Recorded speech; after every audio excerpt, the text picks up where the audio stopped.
Hallelujah, praise the Lord. உங்கள் அனைவரையும் இந்த காலை வேளையிலே தேவனுடைய நாமத்திலே வாழ்த்துகிறேன். ஒவ்வொரு நாளும் தேவன் செய்கிற அற்புதத்தை குறித்து தியானித்து வருகிறோம். அற்புதம் செய்கிறவர் அவர், இன்றைக்கும் மாறாதவராக இருக்கிறார். ஹல்லேலூயா. பாருங்க, நம்மளால யோசித்து பார்க்க முடியாத ஒன்றை நம்ம வாழ்க்கையில பெற்றுவதுதான் அற்புதம். அப்படிப்பட்ட ஒன்றை செய்வர் தான் நம் தேவன். அவர் இன்றைக்கும் மாறாதவராக இருக்கிறார். அவரை விசுவாசிக்கிறவர்களுக்கு அவர் செய்கிறவராக இருக்கிறார். பழைய ஏற்பாட்டில் ஏகப்பட்ட அற்புதங்கள் சொல்லிக்கொண்டே போகலாம்.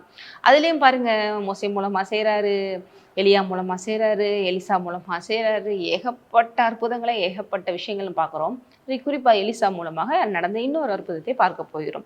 பாருங்க, 2 ராஜாக்கள் 2ஆம் அதிகாரத்துல எலியா மேல இருக்கிற இப்ப அந்த அபிஷேகம் அப்படியே எலிசா மேல டிரான்ஸ்ஃபர் ஆகுது. அதை சுத்தி இருக்கிறவங்க எல்லாம் பார்த்துட்டு ரொம்ப சந்தோஷப்படுறாங்க.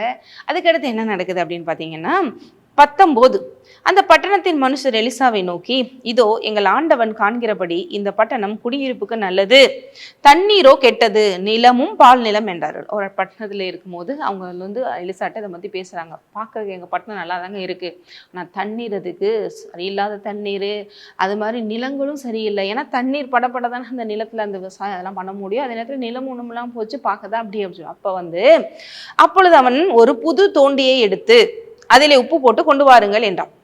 அதாவது தோண்டி அப்படிங்கிறது ஒரு பவுல், ஒரு புதுமையான ஒரு கிண்ணத்தை எடுத்துட்டு வாங்க, அதுல உப்பு போட்டு கொண்டு வாங்க அப்படின்னு சொல்றாரு. அதை அவனிடத்துல கொண்டு வந்த போது அவன் நீரூற்றண்டைக்கு போய் உப்பை அதிலே போட்டு, இந்த தண்ணீரை ஆரோக்கியமாக்கினேன், இனி இதனால் சாவும் வராது, நிலம் பாலும் இராது என்று கர்த்தர் சொல்லுகிறார் என்றான். ஹல்லேலூயா. கர்த்தர் சொல்லுகிறாரு. அப்படி சொல்லிட்டு தேவன் பாருங்க எலிசா மூலமாக பேசுறாரு. ஏன்னா அவர் என்ன சொல்றாரு ஆகும். அவர் ஆதியாகமத்துல பார்க்கிறோம், வெளிச்சம் உண்டாக கடவுது என்று சொன்னார், வெளிச்சம் உண்டாயிட்டு. அந்த தேவன் அந்த பாய்சனஸான வாட்டர்ல உப்பை போட சொல்லிட்டு விசுவாசத்துல போடுறாங்க பாருங்க.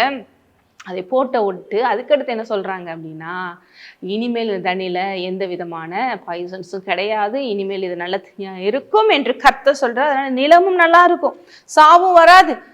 எலிசா சொன்ன வார்த்தையின்படியே அந்த தண்ணீர் இந்நாள் வரைக்கும் இருக்கிறபடி ஆரோக்கியமாயிற்று. ஹல்லேலூயா. இப்போ வரைக்கும் அன்னைக்கு அந்த நடந்த ஒரு பெரிய மாற்றம், அந்த அற்புதம், இது கொஞ்ச நாளைக்கு நல்லா இருந்துச்சுங்க, மறுபடியும் போயிடுச்சு இல்லை.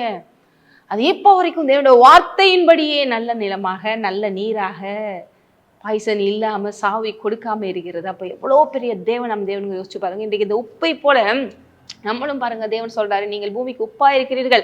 இந்த மோசமான உலகத்துல, இந்த மரணம் நிறைந்த உலகத்துல, இந்த பாவங்கள் நிறைந்த உலகத்துல நம்மை கொண்டு இந்த பூமியை சுத்திகரிக்கிற. ஏன்னா நம்ம தான் பாருங்க பூமிக்கு உப்பு. ஏன்னா நம்ம யாரு? தேவனுடைய பிள்ளைகள். உப்பு இந்த உலகத்துல பாருங்க பொதுவா எல்லாவற்றிற்கும் பயன்படுத்தப்படுகிறது. அதுலயும் பாத்தீங்கன்னா தேவையில்லாத இந்த பூச்சி புட்டுகள் இருந்தா கூட உப்பு இதெல்லாம் போட்டுட்டீங்கன்னா அது இல்லாம போயிருதுன்னு சொல்றாங்க. அது நிறைய விஷயத்துல நன்மை பகுக்கக்கூடியது, ஒரு விஷயத்தை கெட்டு போகாம பாதுகாக்கக்கூடியது.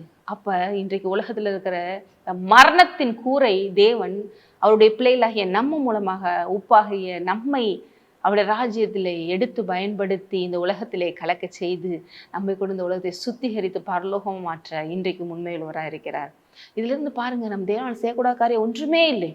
இன்றைக்கு வரைக்கும் அந்த தண்ணீர் நல்லா இருக்கு. அதே போல நம்மால இந்த உலகம் ஆசீர்வதிக்கப்படும். நீங்களும் தேவனுக்கு உப்பாயிருங்கள். ஜெபிப்போம். நன்றி தகப்பனே, இந்த வார்த்தையை கேட்ட ஒவ்வொருவரும் என் தேவனால் கூடாத காரியம் ஒன்றுமில்லைங்கிறத உணரட்டும். தாங்களும் தேவனை மகிமைப்படுத்தும் பாத்திரங்களை எழும்பி பிரகாசிக்கட்டும். இயேசுவின் நாமத்திலே ஆமென். ஆசீர்வதிக்கப்பட்டவர்கள்.